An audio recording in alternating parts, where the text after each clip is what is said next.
dalam riwayat yang diterangkan oleh Al-Imam Ibnu Katsir misalnya, yang dimaksud dengan masyhuda karena pada waktu subuh itu dihadiri oleh para malaikat siang dan malaikat malam. Jadi malaikat itu silih berganti. Kalau malaikat siang, mereka akan turun dari langit di saat siang hari. Malaikat malam akan kembali ke langit. Ketika menjelang waktu maghrib, maka akan turun malaikat malam dan akan pulang kembali malaikat siang. Tapi di saat waktu subuh ini, malaikat malam belum pulang dan malaikat siang sudah datang, sehingga dikatakan kana masyhuda. Sehingga para ulama mengatakan bahwasanya afdhalus sholawat, paling baiknya salat itu adalah, paling afdalnya salat itu adalah salat subuh. Maka bila mana Allah Subhanahu wa taala memberikan karunia-Nya kepada kita semua untuk bisa melakukan salat subuh dengan berjamaah, maka itu adalah anugerah yang besar dari Allah Subhanahu wa taala. Selanjutnya kita akan meneruskan pembacaan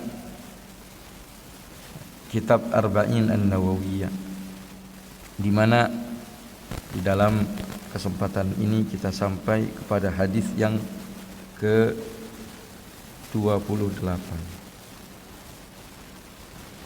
Bismillahirrahmanirrahim. Qala mu'allif rahimahullahu ta'ala wa nafa'na bihi wa bi'ulumihi fid dharain amin.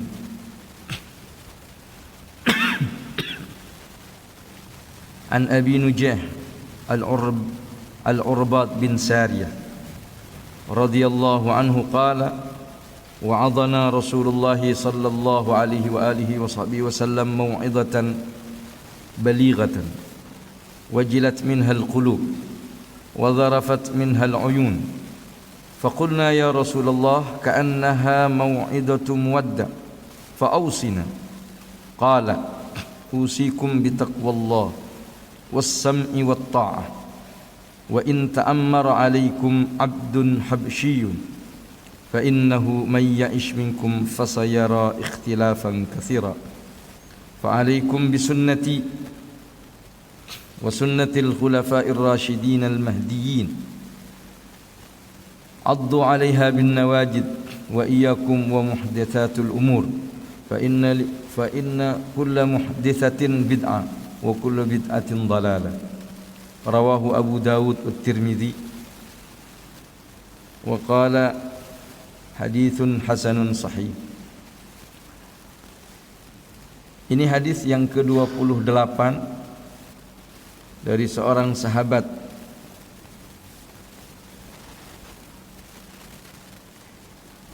Najih disebutnya. Najih namanya Urban, namanya Irbad bin Sariyah.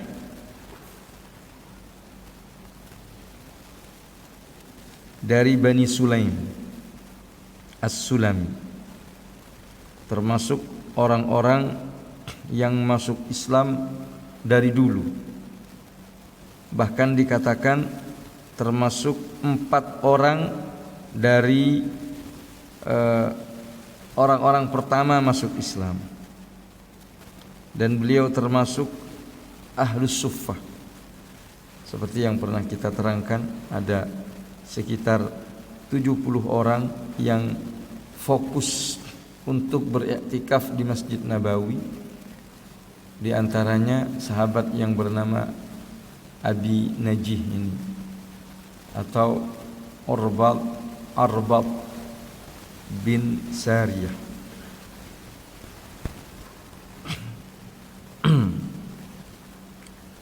Termasuk orang-orang yang nantinya akan hijrah ke Syam, dan termasuk orang yang kerap kali menangis di hadapan Allah Subhanahu wa taala, minal abidin al bukkain. Kepada beliaulah Allah Subhanahu wa taala menurunkan Al-Qur'an, menurunkan ayat wala 'alal ladzina idza ma atauka litahmilahum qulta la ajidu ma ahmilukum 'alaihi tawallaw wa a'yunuhum tafidu minad dam'i hazanan alla yajidu ma yunfiqun.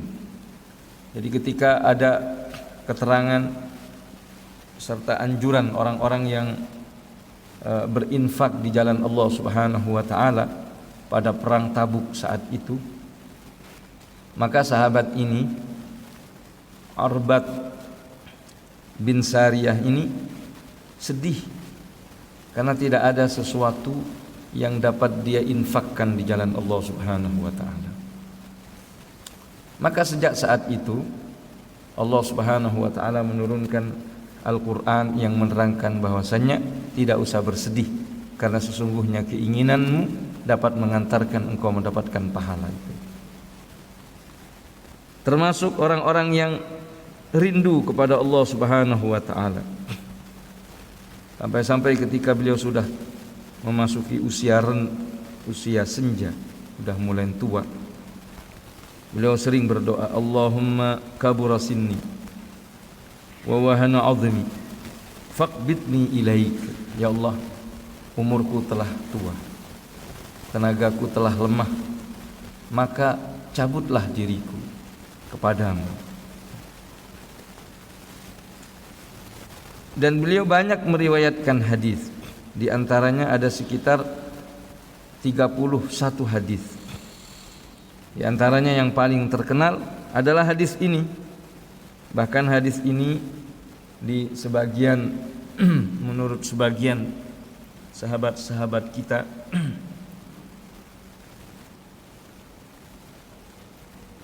termasuk hadis yang mempunyai porsi yang besar di dalam agama.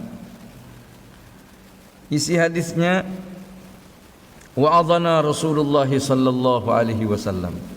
Suatu saat Rasulullah memberi mau'izah kepada kita, kepada kami, dengan mau'izah yang balighah, dengan mau'izah yang sangat luar biasa, sehingga membuat hati ini bergetar, wajilat minhal qulub wa dharafat minhal uyun, dan membuat air mata bercucuran.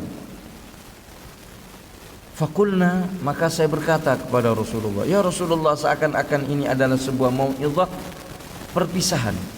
Kalau memang demikian, jadi sebelumnya, sebelum mengeluarkan hadis ini, Nabi telah menerangkan banyak hal sehingga membuat para sahabat menangis, membuat para sahabat gemetar hati mereka. Maka mereka berkata, ya Rasulullah, ada apa ini? Seakan-akan ini adalah pidato perpisahan. Kalau memang demikian, berilah kami wasiat. Fa'usina. Faqala, maka Nabi pun mengatakan, usikum bitaqwallah, maka hendaknya engkau bertakwa kepada Allah.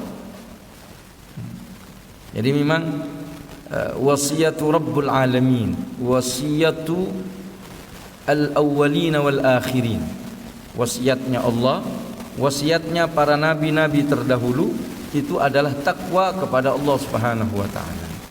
Kita temukan dalam Al-Qur'an, ittaqullaha haqqa tuqatih wa la tamutunna illa wa antum muslimun. Maka setiap nabi diminta untuk memberikan wasiat, pasti beliau akan memulai dengan wasiat ketakwaan kepada Allah Subhanahu wa taala. Kemudian di samping bertakwa kepada Allah, maka hendaknya was-sam'i wat ta'ah, hendaknya engkau mendengarkan dan mentaati. Mendengarkan siapa? Wa in ta'ammara 'alaikum 'abdun habsyiyun, meskipun yang memerintah terhadap kalian seorang yang berasal dari kasta, ras gitu. Abdun, seorang budak, habsyiyun, yang berasal dari Ethiopia, orang Afrika. Meskipun mereka yang memerintah, tapi dia adalah pemerintah yang sah, pemimpin yang sah, maka alaika bis-sam'i wat ta'ah, maka hendaknya engkau atau kalian memegang teguh, mendengarkan dan mentaati. Meskipun yang memimpin itu adalah abdun habasyiyun. Ini kata Nabi Muhammad sallallahu alaihi wasallam. Hadis ini menjadi dasar di dalam Ahlus Sunnah wal Jamaah untuk tidak melakukan perbuatan bughat. Apa bughat itu? Yaitu memberontak daripada pemimpin yang sah. Akan tetapi di dalam mengikuti pemimpin itu ada rambu-rambu yang harus diperhatikan. Di antaranya bukan di dalam hal-hal yang bersifat maksiat kepada Allah Subhanahu wa taala. Adapun hal-hal yang bersifat maksiat kepada Allah, maka dikatakan la ta'ata li makhluqin fi maksiatil khaliq. Maka tidak ada ketaatan bagi seorang makhluk untuk bermaksiat kepada Al-Khaliq, kepada Sang Pencipta. Sehingga bila mana kemaksiatan, dan kemaksiatan itu sendiri itu ada yang kembali kepada pribadi pelakunya. Ini dilarang secara mutlak. Atau kemaksiatan yang hanya kepada yang memerintah, tidak berlaku kepada yang diperintah. Maka ini hukumnya di dalam fikih, hukumnya boleh. Salah satu contoh misalnya di dalam hadis dikatakan ar-rashi wal murtashi finnar. Orang yang menyogok dan yang disogok itu berada di neraka. Dalam hal ini perbuatan suap, menyuap adalah perbuatan haram dan maksiat kepada Allah. Maka ini tidak diperbolehkan. Baik yang menyuap ataupun yang disuap. Kalau ada perintah untuk melakukan proses seperti itu, maka tidak perlu ditaati. Jelas? Tapi kalau misalnya di dalam ibtalul haq, di dalam membatilkan perkara yang hak, ini jelas. Tapi kalau untuk menegakkan perkara yang hak dan hanya bisa dilakukan dengan cara menyogok, contohnya ada sebuah pengadilan di mana di dalam pengadilan itu tertuduh adalah pihak yang benar, dan dia tidak akan bebas dan mendapatkan keadilan kecuali dengan cara menyogok. Dan ada perintah untuk seperti itu, misalnya tradisi dan lain sebagainya. Apa yang harus dilakukan? Apakah dia boleh menyogok atau tidak boleh menyogok? Di sini para ulama mengatakan untuk mendapat sebuah nilai keadilan dan tidak bisa dilakukan kecuali dengan cara menyogok, maka dia boleh menyogok. Akan tetapi bagi yang disogok, dia mendapatkan dosa 2 kali. Kenapa? Karena yang menyogok untuk melakukan kebenaran, untuk menegakkan kebenaran. Ini batasan bagaimana mentaati sesuatu yang berkaitan dengan pemerintah. Kemudian para ulama sepakat bahwasannya bila mana perintah itu untuk kemaslahatan umum dan bila mana melanggar kemaslahatan tersebut akan berakibat fatal, maka hukum melanggarnya haram.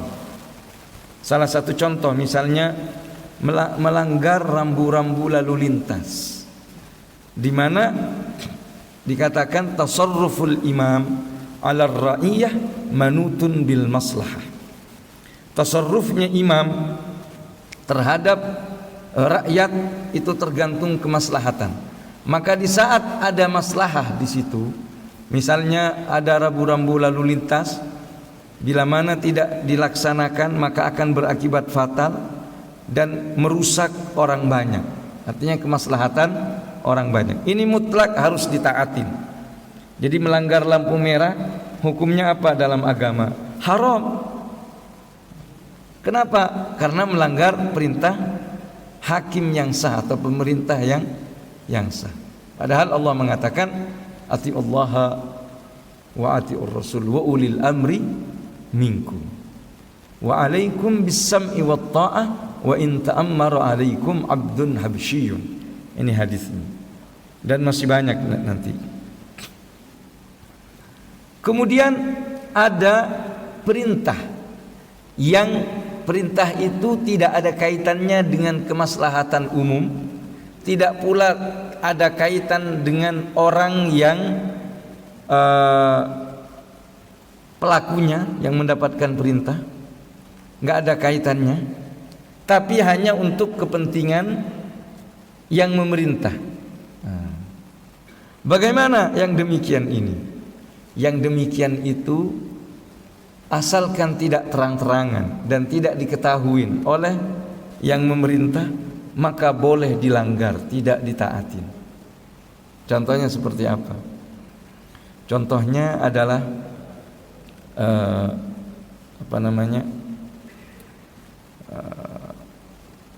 misalnya pengambilan upeti. Pengambilan upeti yang dilakukan oleh penguasa, sedangkan itu tidak untuk kemaslahatan umum, pun juga tidak untuk kemaslahatan pribadi orang-orang yang memberinya. Bagaimana hukum membayarnya? Maka bila mana dia datang, maka boleh dia mengerjakannya. Artinya kalau ketemu dengan pemerintahnya, petugasnya atau apanya. Tapi bila mana tidak ketemu dan tidak diketahui, maka boleh baginya untuk tidak melakukannya. Ini terjadi kepada Imam Nawawi. Imam Nawawi, pengarang kitab ini. Itu di Dimashq dulu.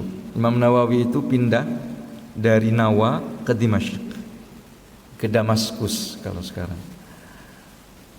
Beliau tinggal di sana. Kemudian penguasa saat itu mengumumkan untuk melakukan nafir am atau yang disebut dengan perang umum, untuk melakukan peperangan dengan musuh Islam. Tapi dia tidak punya dana untuk melakukan peperangan itu.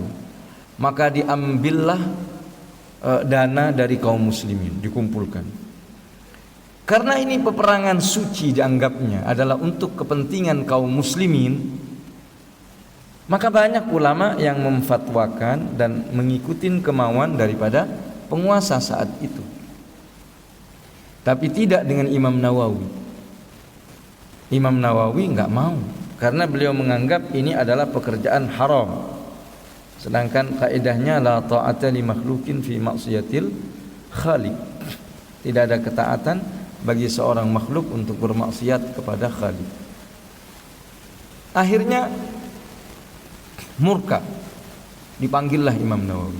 Kenapa kamu tidak mau membayar? Kata Imam Nawawi, kamu memiliki, penguasa saat itu memiliki 1000 budak. Masing-masing budak itu memiliki ikat pinggang yang terbuat dari emas. Artinya dia kaya raya. Kenapa tidak engkau gunakan untuk itu? Kalau misalnya budakmu sudah habis, emas-emasmu sudah habis, maka saya akan memperbolehkan untuk memfatwakan, mewajibkan kepada rakyat untuk membayar kepentingan-kepentingan seperti ini. Tapi saat ini tidak, sehingga marah itu raja. Marah dan mengusir Imam Nawawi. Imam Nawawi diusir. Kalau begitu kamu keluar dari Dimashq. Beliau pulang, enggak tinggal di Dimashq lagi. Artinya apakah Imam Nawawi takut? Tidak. Apakah Imam Nawawi tidak mau melakukan atau membela hak-haknya juga tidak. Tapi ini adalah pekerjaan yang memang perintah dari amir, perintah dari, sehingga sikap yang seperti itu adalah sikap melaksanakan daripada ajaran Islam. Keluar Imam Nawawi yang seperti itu beliau. Kenapa? Karena tidak ada kaitan dengan kemaslahatan umum, tapi diketahui oleh raja, maka beliau pun akhirnya keluar dari Dimashq mentaatin perintahnya. Tapi untuk perintah yang bersifat maksiat, haram dan berbahaya, maka Imam Nawawi tidak melaksanakan. Dan ini dibahas oleh Al-Imam Al-Mawardi di dalam kitab Al-Ahkam As-Sultaniyah. Sehingga bagaimana para ulama, masyarakat dan lain sebagainya. Yang jelas kita harus mengetahui akidah dan fikih dari ahlu sunnah wal jamaah. Hanya dikatakan oleh Sahibuz Zubat, walam yajuz fi ghairi mahdil kufri khurujuna an waliyil amri. Tidak boleh selain kekufuran untuk kita melakukan makar keluar daripada pemerintahan yang sah, kecuali ini berdasarkan hadis Nabi Muhammad sallallahu alaihi wasallam yang mengatakan hatta tara kufran bawah, sehingga kalian melihat kekufuran yang nyata. Jadi kekufuran yang tidak bisa ditakwil kembali, maka boleh kita melakukan keluar atau melakukan pemberontakan. Tapi selain itu tidak boleh. Dan ada hadis yang lain yang mengatakan madama tuqamu fiha shalah, selagi dilaksanakan salat. Apakah dia salat atau tidak itu urusan lain. Tapi selagi salat tidak dilarang, maka kita mesti mentaatin terhadap pemerintahan yang sah. Makanya nanti akan terkenal ungkapan yang dipopulerkan oleh Ibnu Taimiyah, yang sebetulnya ungkapan itu adalah ungkapan Sayyidina Ali bin Abi Thalib, yang mengatakan sittina sana bisultanin zalum khairun min fitnatin min lailatin bi ghairi sultan, atau dalam riwayat yang lain min fitnatin tadum.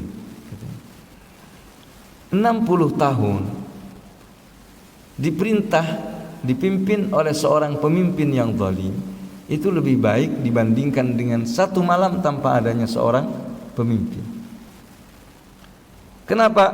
Karena tidak adanya pemimpin akan menimbulkan fitnah yang berkepanjangan, sedangkan fitnah itu berbahaya. Nah, itulah dasar akidah ahlu sunnah wal jamaah, kenapa mereka tidak pernah melakukan pemberontakan.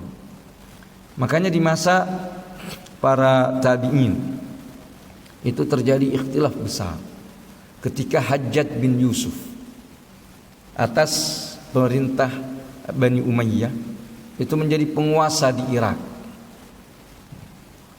Banyak yang melakukan makar. Di antaranya panglima perangnya sendiri namanya Abdurrahman bin As'ash. Di antara yang mendukung adalah Sa'id bin Jubair, seorang tabi'in yang mulia. Tapi tidak dengan Al-Imam Hasan Al-Basri. Imam Hasan Al-Basri tidak mau. Akhirnya Sa'id bin Jubair dieksekusi oleh Hajjaj bin Yusuf. Ini menggambarkan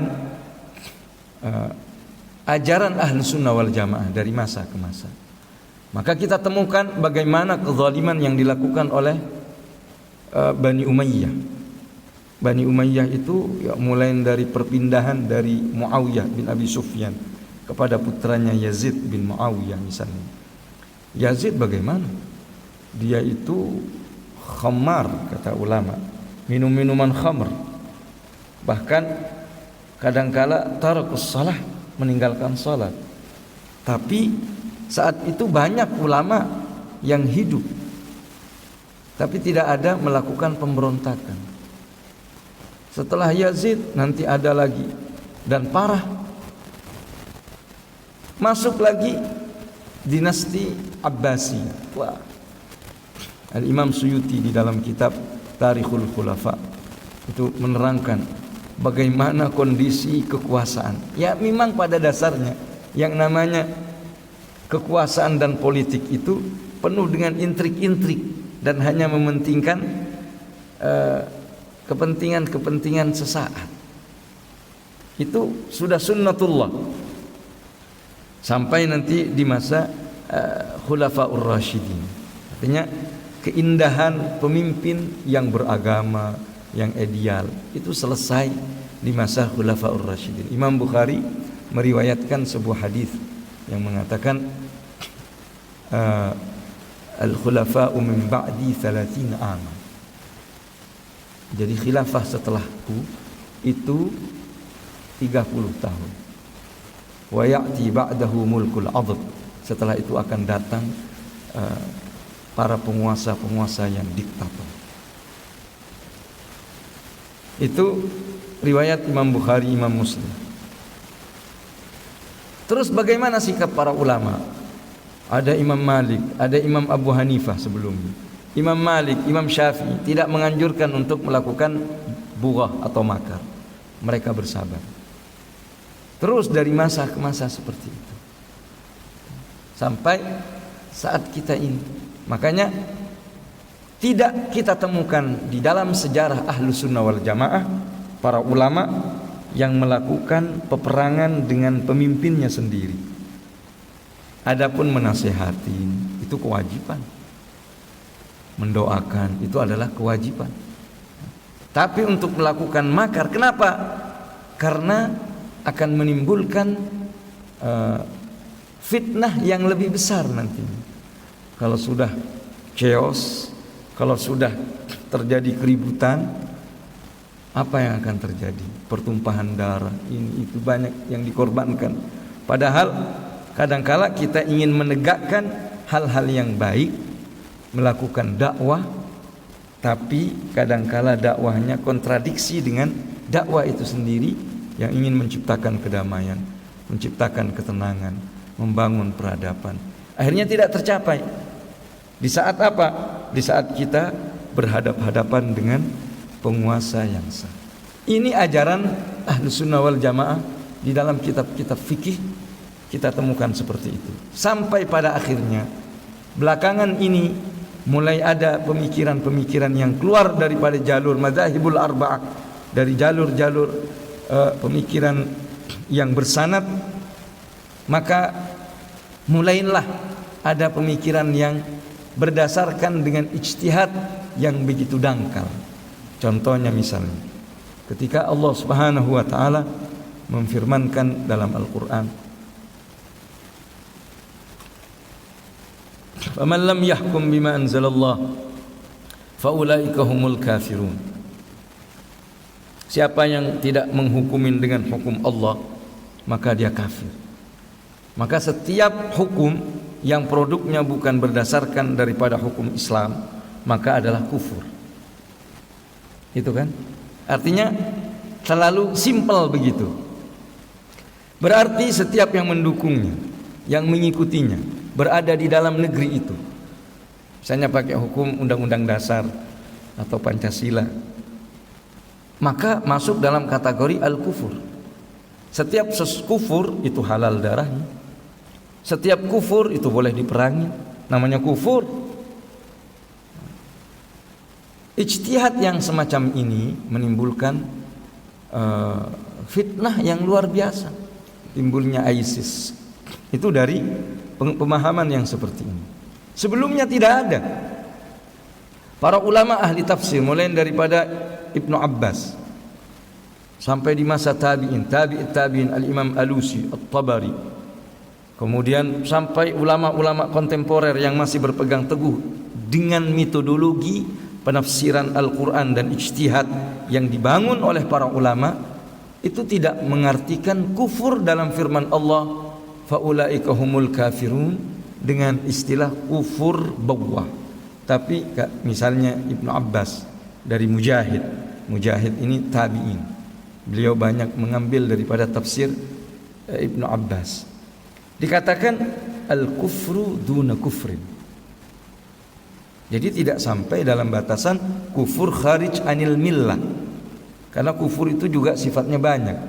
Mengingkari nikmat itu juga disebut dengan kufur. Tidak bersyukur. Jadi la in syakartum, bila kalian bersyukur, la azidannakum, kan begitu. Wala in kafartum berarti kebalikan daripada syukur. Orang yang tidak bersyukur berarti mengkufuri. Dan ini nikmat. Kufur nikmat namanya. Dan lain sebagainya. Orang yang riya itu kufrul khafi, syirkun khafi, dan seterusnya. Sehingga ijtihad yang semacam ini akan mengancam terhadap stabilitas, karena sudah keluar daripada ajaran Ahlus Sunnah wal Jamaah. Apa kata Nabi? Fa innahu may ya'ish minkum, barang siapa di antara kalian hidup setelahku nantinya, fasayara ikhtilafan katsira, maka akan menyaksikan ikhtilaf yang banyak ikhtilaf. Nabi sudah memprediksi akan terjadi ikhtilaf. Nah, di saat terjadi ikhtilaf, apa yang harus dilakukan? Fa'alaikum bisunnati, maka hendaknya engkau berpegang teguh terhadap sunnahku, wa sunnatil khulafa'ir rasyidin al mahdiyyin, dan sunnah-sunnah para khulafa, para penggantiku al-mahdiyyin, yang mendapatkan petunjuk. Makanya maksud dalam khulafa di sini, apakah khilafah dalam artian khulafaur rasyidin saja yang berakhir dengan berakhirnya pemerintahan Sayyidina Hasan bin Ali bin Abi Thalib, atau khulafa secara umum, atau hal yang lain. Ternyata ada hadis yang mengatakan, yang berbunyi begini, Allahumma arham khulafai, ya Allah rahmatilah para pengganti-penggantiku, kata Nabi. Bertanya sahabat, wa man khulafauka ya Rasulullah, siapa para penggantimu ya Rasulullah? Beliau menjawab, man ahya sunnati hinama amatahun nas. Dalam riwayat yang lain, man yu'allimunan nasal khair, orang yang menghidupkan sunnahku tatkala orang lain mematikannya. Orang udah enggak peduli sunnah, ini mengajarkan sunnah, maka dia adalah khulafa. Dalam hal yang lain, dalam riwayat yang lain, mereka yang mengajarkan kebajikan-kebajikan. Addu 'alaiha bin nawajib, peganglah dengan gigi geraham. Dan wa iyyakum, dan hendaknya kalian berhati-hati, wa muhdatsatul umur, dengan perkara-perkara yang baru, karena setiap sesuatu yang baru itu bid'ah. Wa kullu bid'atin dhalalah, dan setiap bid'ah itu dhalalah. Ini sampai di sini dalam riwayat Abu Dawud dan Tirmidzi. Ada riwayat yang berbunyi wa kullu bid'at wa kullu dhalalatin finnar. Itu cuma satu, tapi itu didhaifkan oleh para ulama. Nah, ini kadangkala menjadi, hadis ini menjadi sebuah masalah yang besar terhadap sesuatu yang baru, padahal zaman terus berputar. Evolusi terjadi di dunia ini, sehingga kerap kali perkara-perkara yang baru itu menjadi perselisihan di kalangan umat Islam dengan dasar bid'ah. Ada yang memutlakkan, pokoknya sesuatu yang baru, mau itu berkaitan dengan agama, karena di dalam hadisnya ini umum, pokoknya sesuatu yang baru, mau berkaitan dengan agama atau tidak, maka menjadi bid'ah. Kan begitu di dalam hadisnya. Kenapa? Karena menggunakan lafadz kul.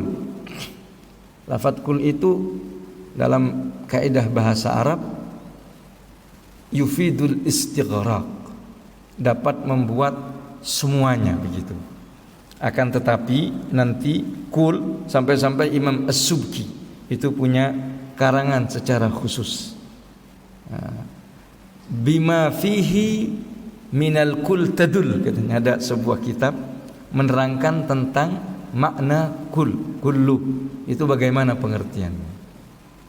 Dalam Al-Qur'an misalnya Allah Subhanahu wa taala mengatakan tudammiru kulla syai', yang menghancurkan segala sesuatu.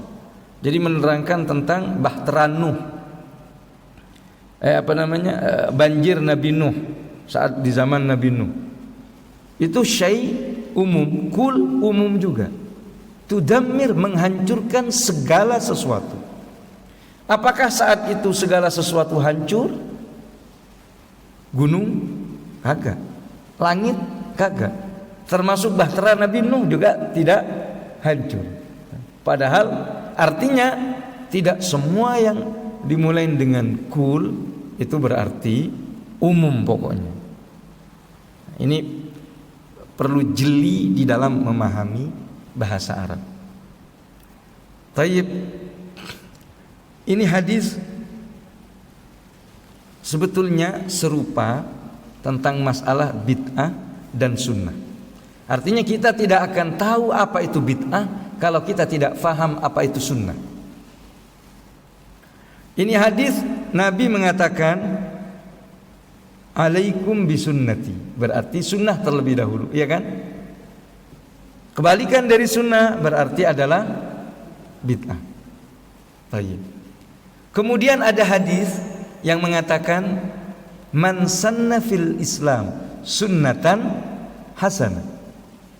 Barang siapa yang membikin sunnah di dalam Islam, sunnah yang baik, falahu ajruha wa ajru man amila biha.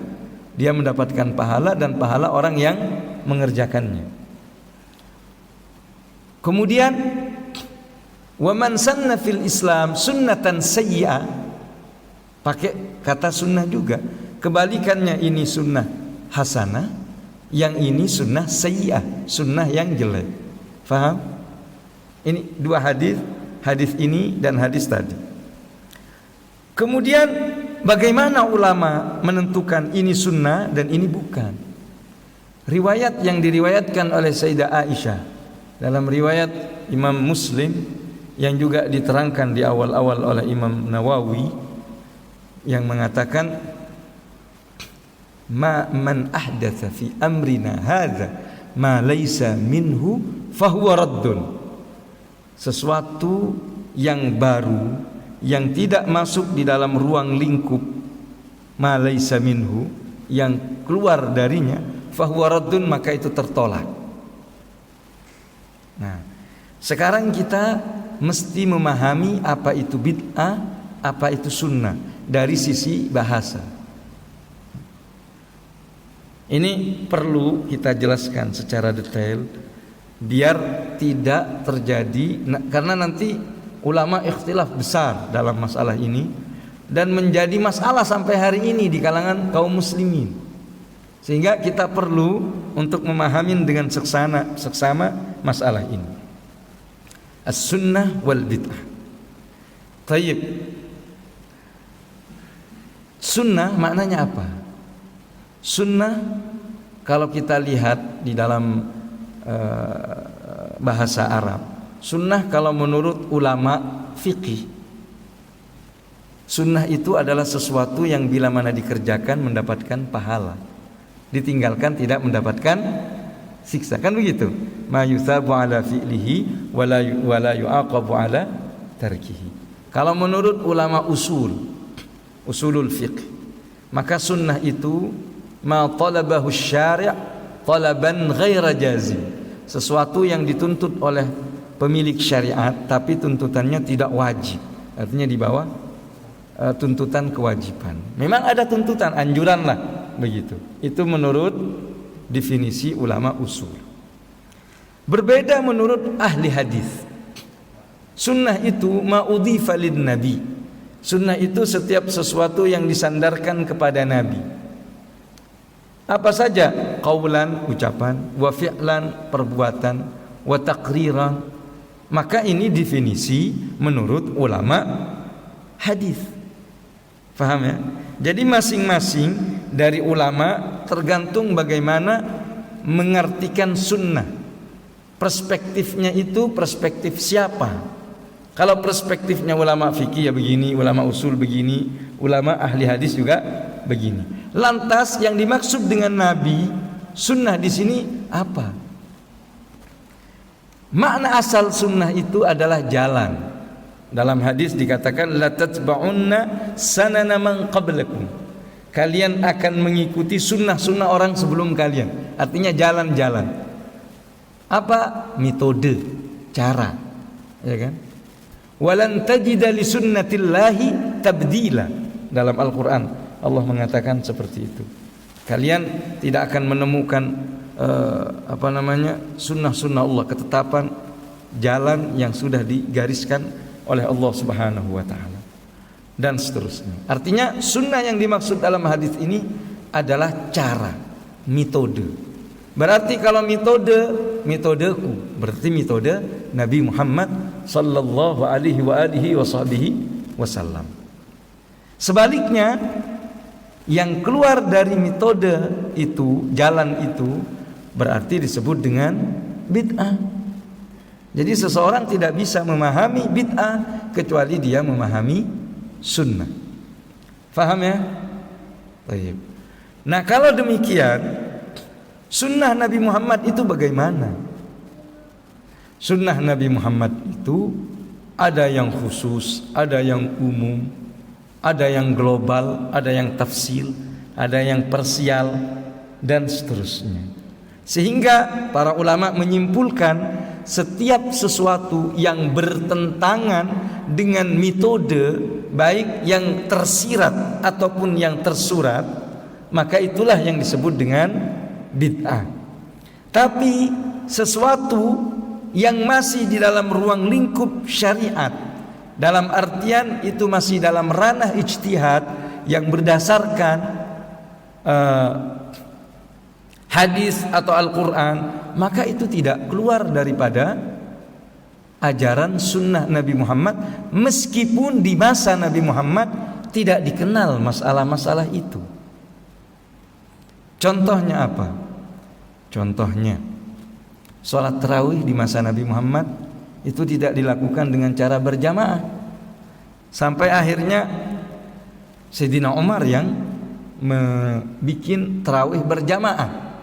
Maka beliau mengatakan ketika menyaksikan Ka'ab bin Akhbar menjadi imam dan semuanya mendengarkan bacaan Ka'ab dan sholat tarawih mereka, beliau mengatakan nikmatul bid'ah hadhi, sebaik-baiknya bid'ah yang seperti ini. Artinya Sayyidina Umar menjadikan kata-kata bid'ah, tapi bid'ah di dalam bahasa, bukan bid'ah di dalam syariat. Kalau bid'ah di dalam syariat tentu kenapa beliau menganjurkan dan tidak melarang. Sampai-sampai Sayyidina Ali bin Abi Thalib mengatakan, nawwarallahu qabraka ya Umar, setelah Sayyidina Umar wafat, laqad nawwarta masajidal muslimin, engkau telah menerangin masjid-masjid kaum muslimin. Di antaranya lagi, Al-Quran itu di masa Nabi tidak berbentuk mushaf, iya kan? Tapi nanti di masa Khulafaur Rasyidin, masa Sayyidina Umar, Sayyidina Utsman menjadi sempurna, menjadi mushaf. Makanya Sayyidina Abu Bakar enggak mau tadinya diusulkan untuk membuat mushaf. Beliau mengatakan tidak, saya tidak akan mengerjakan sesuatu yang tidak dikerjakan oleh Nabi Muhammad sallallahu alaihi wasallam. Tapi tuntutan ada. Banyak orang-orang yang hafal Al-Quran, ikut perang, ikut jihad, meninggal dunia. Khawatir Sayyidina Umar, Sayyidina Utsman akan hilangnya Al-Quran. Maka dikumpulkanlah Al-Quran. Dan itu apakah bertentangan? Tidak. Tidak bertentangan. Tentang sholat misalnya, secara umum, tentang sholat tarawih, secara umum dalam hadis dikatakan as-salatu khairu mawdu'in. Salat itu adalah sebaik-baiknya cara untuk mendekatkan diri kepada Allah. Faman syaa'a falyastakthir wa man syaa'a falyastaqil. Siapa yang mau untuk memperbanyak silahkan, mempersedikit juga silahkan. Artinya masuk dalam kategori sholat. Sehingga ketika tarawih dilakukan, misalnya di Mekkah dilakukan 20 rakaat, di Madinah dilakukan 36 rakaat. Kok bisa? Di masa Sayyidina Malik bin Anas, Imam Malik pendiri mazhab Maliki itu. Kenapa dalam mazhab Maliki sampai segitu? Karena orang-orang Madinah iri dengan apa yang dilakukan oleh orang Makkah. Orang Makkah dulu setiap 2 rakaat tawaf 7 kali. Di Madinah mau tawaf gimana? Akhirnya mereka berinisiatif untuk melebihkan sholat tarawihnya. Bid'ah ini. Siapa yang berani mengatakan Sayyidina Malik bin Anas, guru Imam Syafi'i, sebagai ahli bid'ah? Faham ya? Kenapa? Karena masih dalam ruang lingkup ijtihad. Waf'alul khaira la'allakum turhamun. Fastabiqul khairat, al khair umum, sehingga orang banyak berlomba-lomba dalam melakukan kebaikan. Mereka berijtihad. Ada ijtihad sifatnya pelantara, tapi nanti sesuatu. Nah, di sini perlu kita mengetahui kapan Nabi menolak, kapan Nabi menerima. Contohnya, Nabi nanti akan menerima setiap sesuatu yang dibikin-bikin, bahkan Nabi tidak mengerjakan. Contohnya, ada Nabi sholat, tahu-tahu ada satu sahabat ketika bangun dari ruku mengatakan Sami'allahu liman hamidah, Rabbana lakal hamdu hamdan katsiran thayyiban mubarakan fi mil'us samawati wa mil'il ardi wa ma syi'ta min syai'in ba'd. Setelah salat Nabi noleh. Man sahibul kalimah, katanya. Siapa yang ngomong tadi, yang berdoa? Satu mengatakan, ana ya Rasulullah, saya ya Rasulullah. Saya menyaksikan bagaimana para malaikat sibuk untuk menulis pahala dari bacaan tadi. Sehingga sahabat mengatakan, sejak saat itu saya belum pernah meninggalkan bacaan itu. Nabi enggak ngerjain, tapi ijtihad para sahabat. Faham? Tapi ini enggak bertentangan. Kenapa? Isinya zikir, isinya kebaikan. Tapi di saat bertentangan dengan syariat, dengan kaidah yang dibangun oleh Nabi, dengan metodologi yang dibangun oleh Nabi, contohnya misalnya, nah di sini dilarang oleh Nabi. Ada orang sholat, temannya bersin. Pas bersin, dia bersyukur, alhamdulillah dalam sholat ini. Pas dia bilang alhamdulillah, satunya nyaut, yarhamukallah. Nah, mudah-mudahan Allah merahmati kamu, kan begitu. Artinya padahal sholat itu akhirnya Nabi membenarkan salah yang seperti itu. Karena cara yang sholat yang benar, innamas shalah yadhkurullah, berzikir kepada Allah, itu sholat. Sehingga tidak boleh la yasluh fi kalamil makhluqin, tidak layak ada komunikasi antar sesama makhluk.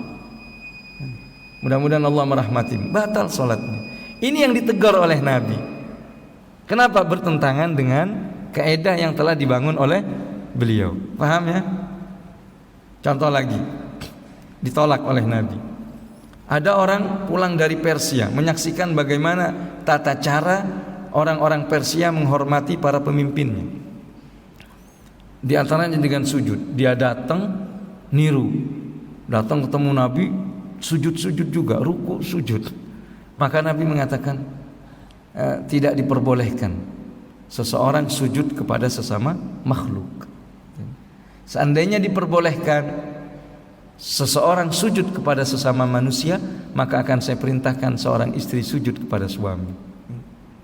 Tapi sujud kepada selain Allah itu bertentangan dengan syariat Nabi Muhammad sallallahu alaihi wasallam. Faham ini? Artinya ini cara yang begitu pula nanti di zaman sahabat. Setelah zaman sahabat, sesuatu yang bertentangan ditolak dengan kaidah-kaidah agama. Maka timbullah nanti orang yang sempit di dalam memandang bid'ah dan ada yang sifatnya luas di dalam memandang bid'ah.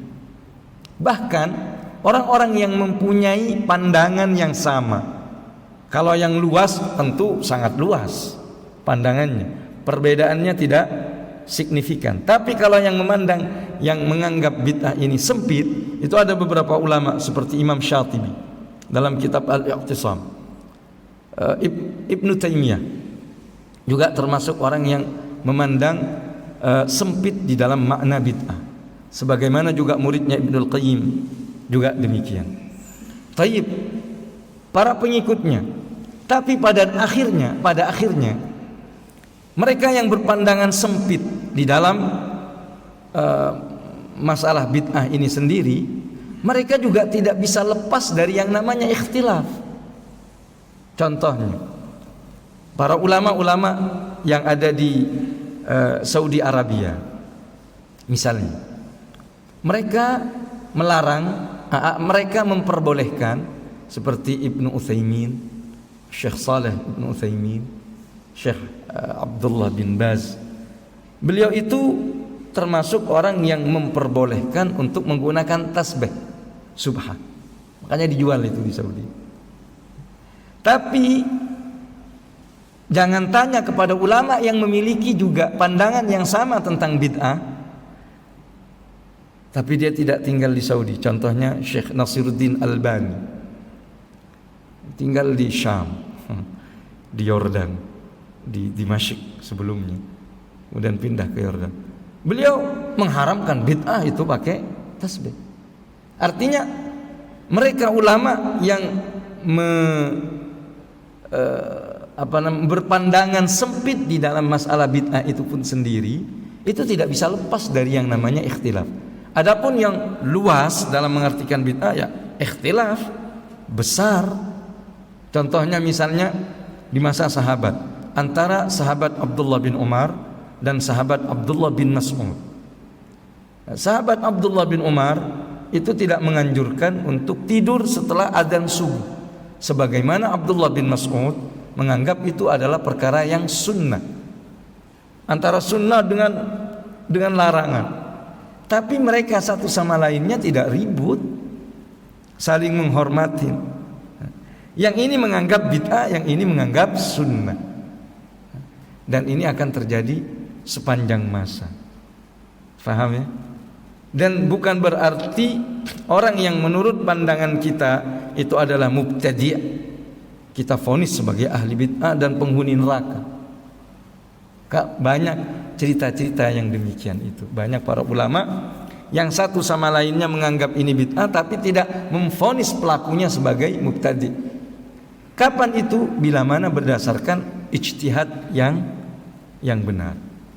Nah, jadi itu contoh dari masa Nabi. Kapan Nabi menolak, kapan Nabi menerima, sahabat, tabi'in, dan seterusnya. Dan banyak nanti ijtihad kebelakangan. Karena kalau tidak, agama ini bukan hanya patung yang dipahat 14 abad yang silam, tapi agama ini senantiasa elastis, senantiasa mengikuti dan sesuai dengan perkembangan zaman dan waktu. Kadangkala di satu waktu ini hukumnya haram, pada suatu waktu yang lain ini hukumnya boleh. Dan banyak produk-produk hukum dan hasil ijtihad yang seperti itu. Di antaranya pakai dasi, di antaranya pakai celana. Ulama klasik tidak ada seorang pun yang tidak mengharamkan itu. Kalau kita lihat baca buku-buku terdahulu, enggak lama ini, enggak nyampe 100 tahun yang lalu, itu orang pakai celana jin, hukumnya haram. Kenapa? Karena dasarnya adalah ikut terhadap penjajah kafir. Dalam hadis dikatakan, faman tasyabbaha biqaumin fahuwa minhum. Siapa yang tasyabbuh pada satu kaum maka masuk dari bagian mereka, maka hukumnya haram, kan begitu. Ini bid'ah, bertentangan dengan sunnah Nabi Muhammad sallallahu alaihi wasallam. Belakangan siapa enggak pakai celana? Ulamanya pakai dasi sekarang. Para ahli fikih. Kenapa? Karena al-hukmu yaduru ma'illatihi. Hukum itu akan sesuai dengan illahnya. Kenapa diharamkan? Maka bila mana illahnya hilang, maka hukumnya juga akan hilang. Dan ini nggak gampang. Ini pekerjaan para mujtahidin. Nah, begitulah kita memahami apa itu bid'ah, apa itu sunnah. Faham sunnah, faham bid'ah. Intinya setiap sesuatu yang bertentangan dengan kaidah-kaidah yang dibangun oleh Nabi Muhammad, bertentangan dengan syariat, itu bid'ah. Adapun sesuatu yang masih di dalam ruang lingkup syariat, maka jangan terburu-buru, tergesa-gesa memvonis bid'ah sesuatu tersebut. Demikian, mudah-mudahan ada manfaatnya. Ini waktunya sudah jam 6. Untuk bolehlah kita kasih satu pertanyaan aja. Barangkali ada yang ingin ditanyakan. Silakan. Mengenai ini mungkin bukan makar ya. Memang betul kalau tidak ada pemerintahan itu memang apa ya, sangat tapi di zaman sosial media seperti sekarang ini kita perhatikan banyak sekali kebijakan pemerintah yang bisa terwujudkan oleh banyaknya keramaian daripada penolakan atau juga kritikan masyarakat. Nah, sementara kalau tadi saya mendengar daripada peraturan nasional yang sendiri, seperti ini membiarkan gitu pemerintah yang domin seperti zaman Yazid dan sebagainya. Ini hukumnya seperti apa, Ustaz? Apakah ulama-ulama itu tidak ada keinginan untuk meluruskan atau seperti apa? Sementara di zaman sekarang ini memang kita melihat gitu, ada organisasi besar sebutlah untuk ulama yang sepertinya selalu membela terhadap keinginan pemerintah. Seperti apa? Ya, terima kasih. Saya tidak mengatakan mengkritik itu tidak boleh atau haram. Bahkan saya katakan tadi wajib bagi ulama untuk memberi peringatan. Jadi bukan hanya sekedar boleh atau tidak boleh, wajib untuk melakukan, tapi tentu dengan cara-cara ahlu sunnah wal jamaah. Yang haram itu adalah khuruj, yang haram itu adalah melakukan makar, pemberontakan dari pemerintahan yang sah. Adapun memperingati wajib, tapi dengan cara-cara yang elegan dan yang benar. Dalam hadis dikatakan, barang siapa yang menyaksikan hal yang mungkar dari seorang sultan, falyakhlu bihi, maka hendaknya dia berduaan dengannya. Bukan di depan umum, bukan di mimbar-mimbar, apalagi di sosmed. Karena kata Imam Syafi'i, an-nasihah amamal mala fadhihah. Kata Imam Syafi'i, menasihati di depan umum itu bukan menasihatin, tapi ingin membuka aib. Berarti apa yang harus dilakukan? Falyakhlu bihi. Terus kalau seandainya tidak diikutin pendapat kita, kritik kita nggak didengerin, selesai kewajiban kita di hadapan Allah. Adapun bila mana dia, jangan khawatir, kezaliman itu tidak akan pernah kekal. Kezaliman itu tidak akan pernah kekal. Kekuasaan orang-orang zalim sebentar. Kurang apa Fir'aun, kurang apa Haman, dan sejarah mengatakan seperti itu. Fudail bin Iyad, seorang ulama yang luar biasa.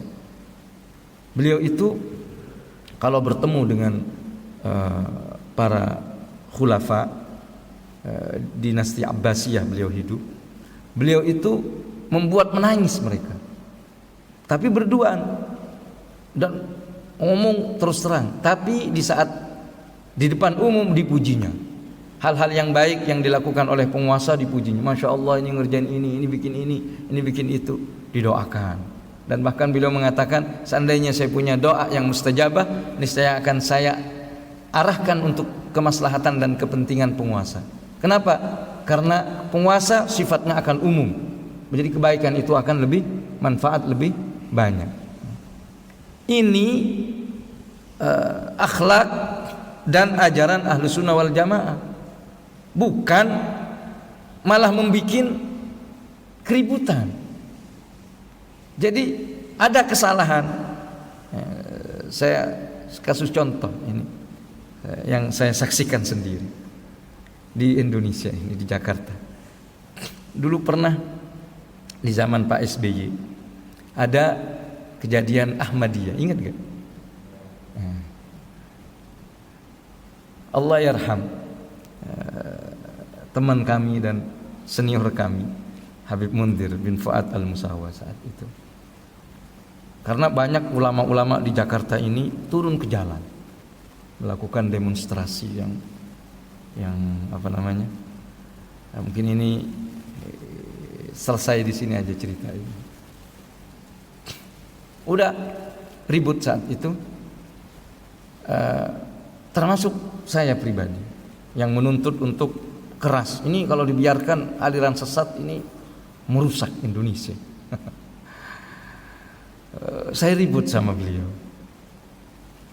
Beliau nelpon beberapa habaib dan beliau mengatakan begini, kasih saya waktu 3 hari. Kasih saya waktu 3 hari. Saya sampai waktu itu handphone tidak diangkat. Saya kirim lewat email. Emailnya beliau tutup. Beliau tutup. Gara-gara saya keras ngeritik beliau. Akhirnya kata beliau begini, saya kasih waktu 3 hari. Kalau misalnya tidak ada perubahan, ya sudahlah, saya memang ini kemampuan saya. Apa yang beliau lakukan selama 3 hari?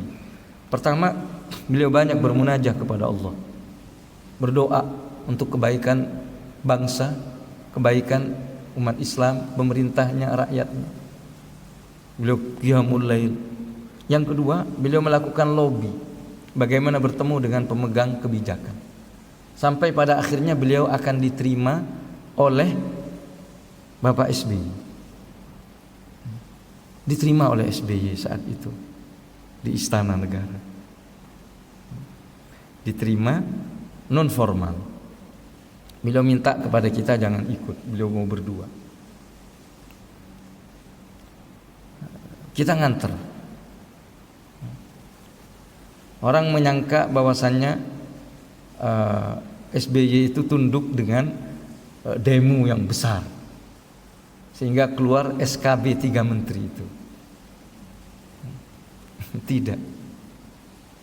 Itu bukan hasil daripada tuntutan demo. Kenapa? Pak SBY tahu bahwa Ahmadiyah ini kaitannya dengan Inggris.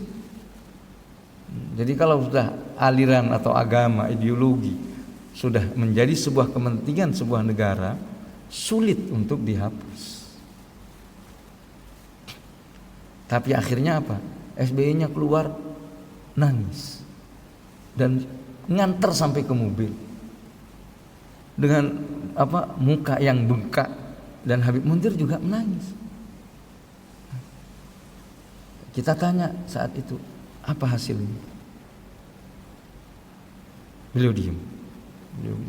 Sampai akhirnya hari itu juga keluar SKB 3 menteri untuk mengatur keberadaan Ahmadiyah. Artinya tata cara dan akhlak itu lebih berpengaruh dibandingkan dengan kita melakukan keributan, melakukan caci maki kepada pemerintah dan lain sebagainya.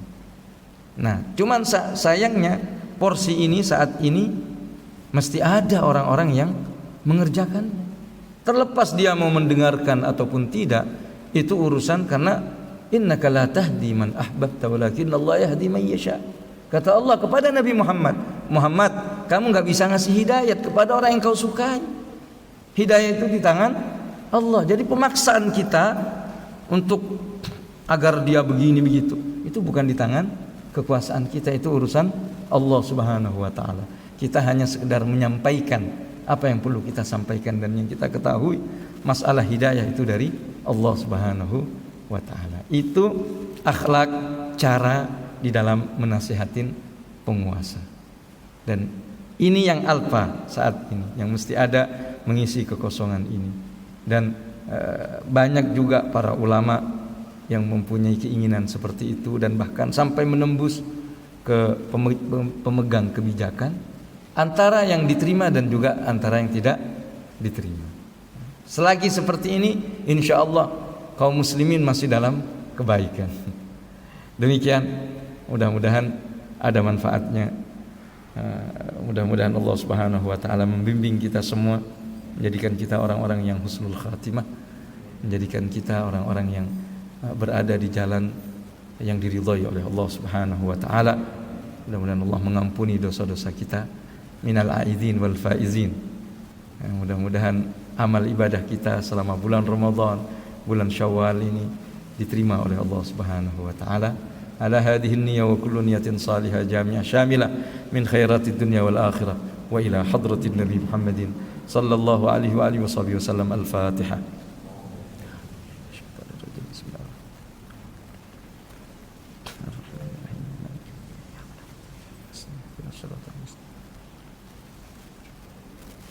واعف عنا يا كريم، واعف عنا يا رحيم، يا فارج الهم، يا كاشف الغم، يا من لعبده يغفر ويرحم. دعوهم فيها سبحانك اللهم وتحيتهم فيها سلام وآخر دعواهم أن الحمد لله رب العالمين. Kurang lebihnya mohon maaf. Assalamualaikum warahmatullahi wabarakatuh.